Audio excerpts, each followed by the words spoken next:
दोस्तों slab casting करवाने से पहले और स्लैब कास्टिंग करवाते समय आपको कौन सी ऐसी 10 इंपॉर्टेंट चीज़ें हैं जिनका आपको ध्यान रखना है, जिसके चलते आपका जो स्लैब कास्टिंग का काम है वो फुल क्वालिटी में कंप्लीट होगा एंड विदाउट एनी प्रॉब्लम वहाँ पे कंप्लीट होगा। तो ये सारे डिटेल्स हम लोग इस वीडियो के अंदर डिटेल में डिस्कस करने वाले हैं। तो चलिए वीडियो को स्टार्ट करते हैं।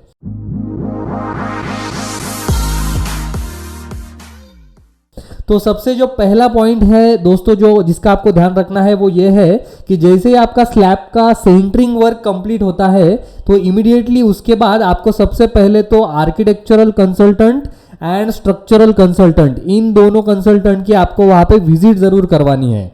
तो बेसिकली आर्किटेक्चरल कंसल्टेंट आके वहाँ पे चेक करेगा कि जो भी सेंटरिंग वहाँ पे फिक्स हुई है उसमें आर्किटेक्चरल प्लान के अकॉर्डिंग आपका सारे जो रूम के डायमेंशन है आपके वो वहाँ पे मिल रहे हैं या नहीं मिल रहे हैं। अगर नहीं मिल रहे हैं तो उसी समय वो वहाँ पे रेक्टिफिकेशन हो सकता है। अब बहुत सारे लोग ये गलती करते हैं कि वहाँ पे सेंटरिंग के बाद वहाँ पे जो पूरा स्टील फिक्स हो जाता है उसके बाद आर्किटेक्चरल और स्ट्रक्चरल कंसल्टेंट की विजिट रखते हैं। अब उसमें प्रॉब्लम ये होता है कि तब अगर आर्किटेक्चरल कंसल्टेंट ने उसमें कुछ अगर फॉल्ट निकाला तो उसको रेक्टिफाई करना काफ़ी मुश्किल हो जाता है, क्योंकि स्टील फिक्स करने के बाद वो सेंटरिंग को खोलना ऑब्वियसली काफ़ी मुश्किल होगा, राइट। आपको पहले तो सारा स्टील खोलना पड़ेगा और उसके बाद सेंटरिंग खोल के उसको रेक्टिफाई करना होगा, राइट। तो इसीलिए जैसे आपका सेंटरिंग वर्क कंप्लीट होता है उसके बाद इमीडिएटली आप आर्किटेक्चरल और स्ट्रक्चरल कंसल्टेंट दोनों की एक विजिट रखें। तो आर्किटेक्चरल कंसल्टेंट जैसे कि मैंने आपको बताया, आपका जो भी घर का प्लान होगा आर्किटेक्चरल प्लान, उसके अकॉर्डिंग आपको सारे जो रूम के साइजेस है वहाँ पे एक्चुअली मिल रहे हैं या नहीं ये वो चेक करेगा। और उसी के साथ जो स्ट्रक्चरल कंसल्टेंट है वो ये चेक करेगा कि वहाँ पे जो भी बीम्स वहाँ पे बीम्स के लिए जो भी सेंटरिंग वहाँ पे फिक्स हुई है तो उसमें बीम की जो विड्थ है हर एक बीम की, उसकी जो हाइट है वो वहाँ पे प्रॉपर दी गई है या नहीं, ये स्ट्रक्चरल कंसल्टेंट जो है वो तभी चेक कर लेगा, राइट। तो इसलिए आपको सबसे पहले तो इन दोनों की विजिट वहाँ पे करवानी है सेंटरिंग वर्क कंप्लीट होने के बाद। उसके बाद जो सेकेंड पॉइंट है वो ये है कि जैसे ही आपका स्टील का काम कंप्लीट हो जाता है, जैसे आपका स्टील फिक्सिंग का रीइंफोर्समेंट फिक्सिंग का काम कंप्लीट हो जाता है उसके बाद फिर से आपको एक स्ट्रक्चरल कंसल्टेंट की और एक विजिट रखनी है। तो स्ट्रक्चरल कंसल्टेंट यानी जिसने आपकी आरसीसी ड्राइंग प्रिपेयर की है, स्टील कहाँ पे फिक्स होने वाला है, कॉलम की, फुटिंग की, बीम की, स्लैब की साइजेस क्या होने चाहिए, ये सारे डिटेल्स इस ड्राइंग में होते हैं। वो ड्राइंग जो प्रोवाइड करता है आपको वो होता है स्ट्रक्चरल कंसल्टेंट। तो उसकी आपको एक विजिट रखनी है आपका रीइंफोर्समेंट का काम कंप्लीट होने के बाद या स्टील फिक्सिंग का काम कंप्लीट होने के बाद। तब वो आके ये चेक करेगा स्ट्रक्चरल कंसल्टेंट कि आपके आरसीसी ड्राइंग के अकॉर्डिंग वहाँ पे स्टील फिक्स किया गया है या नहीं। वो चेक करने के बाद जब वो ग्रीन सिग्नल देगा या जो भी करेक्शन वहां पे करने के लिए बोलेगा वो करेक्शन करना है कॉन्ट्रैक्टर को, और उसके बाद जब वो ग्रीन सिग्नल देगा, जब वो ओके कहेगा तभी आपको कास्टिंग करना स्टार्ट करना है। तो सेकंड पॉइंट ये है कि आपको स्टील फिक्सिंग के बाद एक स्ट्रक्चरल कंसल्टेंट की और एक विजिट रखनी है स्टील चेक करवाने के लिए, ठीक है। उसके बाद जब आपका स्टील भी वहां पे ओके है, सेंटरिंग वर्क ओके हो गया है, उसके बाद आपको ये चेक करना है कि वहां पे कवर ब्लॉक्स कॉन्ट्रैक्टर ने प्रोवाइड किए हैं या नहीं है। तो जनरली दोस्तों इस तरीके के, जैसे कि आप लोग इस वीडियो में देख रहे हो, इस तरीके के कवर ब्लॉक्स मार्केट में मिलते हैं जिसको आपको स्टील बार्स के नीचे रखना होता है ताकि आपके जो स्टील के बार्स है वो डायरेक्ट सेंटरिंग को टच नहीं होने चाहिए, उन दोनों में कुछ गैप होना चाहिए जिसको कहते हैं कवर। तो वो कवर प्रोवाइड करने के लिए इस तरह के कवर ब्लॉक्स मार्केट में मिलते हैं जिनको आपको इंश्योर करना है कि कॉन्ट्रैक्टर ने वहां पे बार्स के नीचे रखे हैं, ठीक है। बीम्स के जो बार्स है उनके नीचे भी और जो स्लैब के बार्स है उनके नीचे भी सब जगह पे ये कवर ब्लॉक्स होने चाहिए, ये आपको इंश्योर करना है, ठीक है।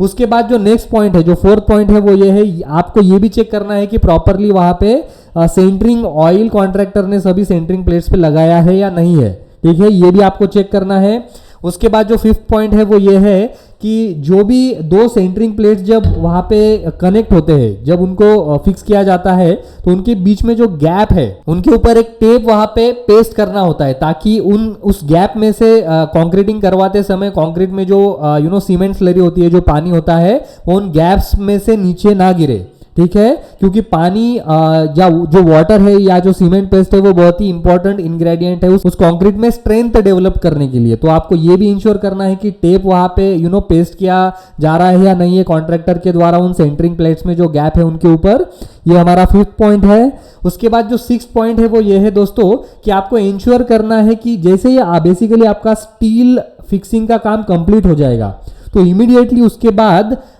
जो इलेक्ट्रिकल कॉन्ट्रैक्टर है वो आके वहाँ पे आपके जो पाइप्स है, इलेक्ट्रिकल पाइप्स, उनका फिटिंग करेगा इमीडिएटली सेम डे। एक ही दिन में ये काम हो जाता है उसका,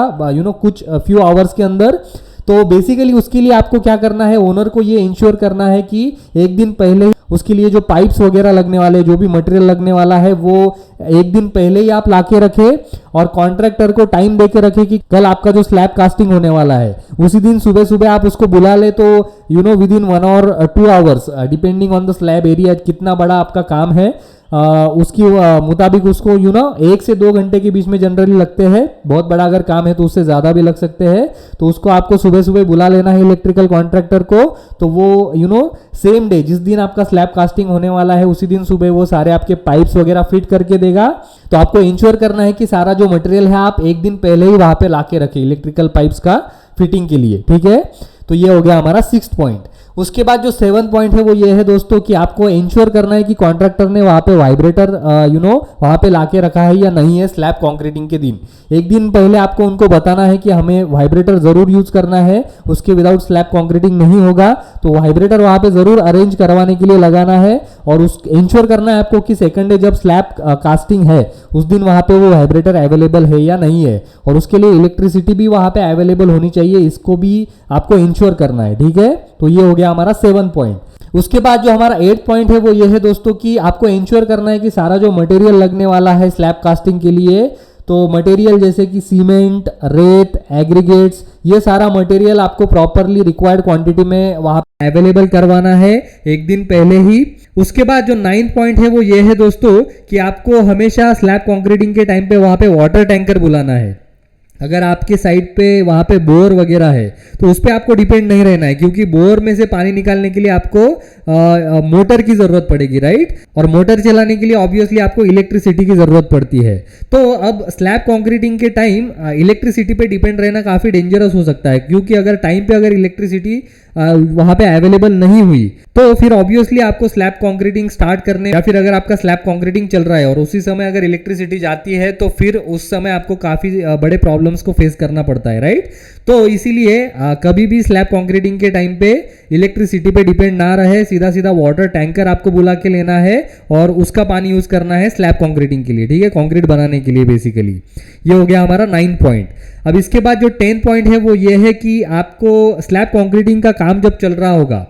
तब आपको इंश्योर करना है कि एक कारपेंटर उस स्लैब के नीचे बिल्कुल खड़ा होना चाहिए, क्योंकि स्लैब कॉन्क्रीटिंग चलते समय अगर सेंटरिंग में कुछ भी प्रॉब्लम आती है तो इमीडिएटली उसको रेक्टिफाई करना होता है। तो कंपलसरी एक कारपेंटर उस स्लैब के नीचे, 1 या 2 कारपेंटर्स उस स्लैब के नीचे बिल्कुल सेंटरिंग के नीचे आपको उनको खड़ा करना है, ये चेक करने के लिए कि सब सेंटरिंग प्रॉपर होना चाहिए स्लैब कॉन्क्रीटिंग कंप्लीट होने तक, ठीक है। तो ये भी आपको इंश्योर करना है। और उसके साथ ही एक इलेक्ट्रिशियन भी आपको वहाँ पे रखना है स्लैब कॉन्क्रीटिंग के ड्यूरिंग, ताकि जो भी हम लोग वाइब्रेटर वहाँ पे यूज़ कर रहे हैं उसका अगर गलती से वायर वगैरह कट हो गया तो उसको रेक्टिफाई करने के लिए वहाँ पे इलेक्ट्रिशियन चाहिए। और मान के चलते अगर आप अगर मोटर वहाँ पे यूज़ करने वाले, बोर का पानी अगर यूज़ करने वाले कॉन्क्रीटिंग के लिए, तो उस टाइम पे वहाँ पे भी अगर कुछ इलेक्ट्रिसिटी का प्रॉब्लम आता है तो उसको रेक्टिफाई करने के लिए वहाँ पे आपको एक इलेक्ट्रिशियन हमेशा अवेलेबल चाहिए, राइट। तो ये इंश्योर करना है आपको कि कारपेंटर और इलेक्ट्रिशियन वहाँ पे हमेशा रहने चाहिए स्लैब कास्टिंग के ड्यूरिंग। उसके बाद जो नेक्स्ट पॉइंट है, जो 10th पॉइंट है वो ये है दोस्तों कि आपको एक सुपरवाइजर या कोई भी एक पर्सन आपको कंक्रीट मिक्सर के पास आपको खड़ा रखना है, ताकि वो ये इंश्योर करेगा कि कंक्रीट बनाने के लिए जिस भी प्रोपोर्शन में वो मटेरियल डाला जा रहा है उस मिक्सर के अंदर, जो भी सीमेंट, रेत, एग्रीगेट्स, ये सारा मटेरियल जो डाला जा रहा है वो प्रॉपर क्वांटिटी में, प्रॉपर प्रोपोर्शन में डाला जा रहा है या नहीं है, पानी कितने प्रोपोर्शन में वहाँ पे मिक्स किया जा रहा है। तो ये सारी चीज़ें चेक करने के लिए, उन पे एक चेक रखने के लिए वहाँ पे आपको हमेशा एक सुपरवाइजर या किसी भी एक इंसान को वहाँ पे खड़ा रखना है कंक्रीट मिक्सर के पास, ठीक है, जहां भी इस कंक्रीट मिक्सिंग का काम चल रहा है वहां पे। तो ये भी चीज आपको इंश्योर करनी है। और उसके बाद फाइनली जब भी आपका स्लैब कास्टिंग का काम कंप्लीट होगा तो immediately on next day morning में ही आपको वहां पे इस तरीके की कीरी वहां पे बनानी है, ताकि उसमें आप पानी स्टोर कर सके स्लैब की क्यूरिंग के लिए, राइट। तो नेक्स्ट डे मॉर्निंग में जब भी आपका स्लैब कास्टिंग कंप्लीट होगा जिस भी दिन, उसके नेक्स्ट डे मॉर्निंग में ही आपको ये केरीज को बनाने के लिए बोलना है कॉन्ट्रैक्टर को। तो वो केरी बनाने के बाद भी आपको शाम तक रुकना है, ताकि उन केरी में भी थोड़ी स्ट्रेंथ आ जाए और उसके बाद आपको शाम में फिर उस नेक्स्ट डे शाम से आपको वहाँ पे पानी स्टोर करना स्टार्ट करना है उन केरीज में, ताकि वो स्लैब की प्रॉपर क्यूरिंग हो सके। अब वो स्लैब की क्यूरिंग कितने दिनों तक करनी होती है, स्लैब की सेंटरिंग आपको कब खोलनी होती है, ये सारे डिटेल्स अगर आपको जानना है तो प्लीज़ नीचे कमेंट बॉक्स में मुझे कमेंट कीजिए। अगर उस टॉपिक के ऊपर अगर मुझे बहुत सारे कमेंट्स देखने को मिलते हैं तो ऑब्वियसली मैं उसके ऊपर भी और एक सेपरेट वीडियो बनाऊंगा। तो उम्मीद करता हूँ जो भी जानकारी मैंने आप लोगों को इस वीडियो के अंदर दी है वो आपको यूजफुल लगी होगी, पसंद आई होगी। तो वीडियो अगर आपको अच्छा लगा है तो वीडियो को लाइक और शेयर जरूर कीजिए और चैनल को भी सब्सक्राइब करना ना भूले। तो इस वीडियो के लिए इतना ही, मिलते हैं अगले वीडियो में किसी नेक्स्ट टॉपिक के साथ, तब तक के लिए गुड बाय।